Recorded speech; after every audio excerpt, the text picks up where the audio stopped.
2 spoon மிளகாத்தூள் போட்டுக்கலாம்.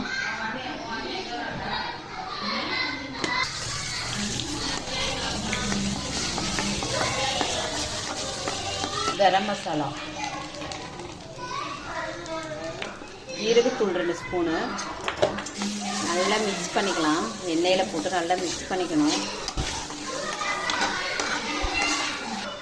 கொஞ்சமாக கருவேப்பிலை,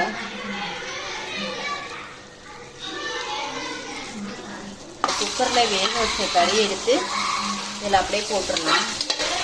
இதுதான் சுக்கா கறி. நல்லா சூப்பராக இருக்கும், டேஸ்டியாக இருக்கும். செஞ்சு பாருங்கள்.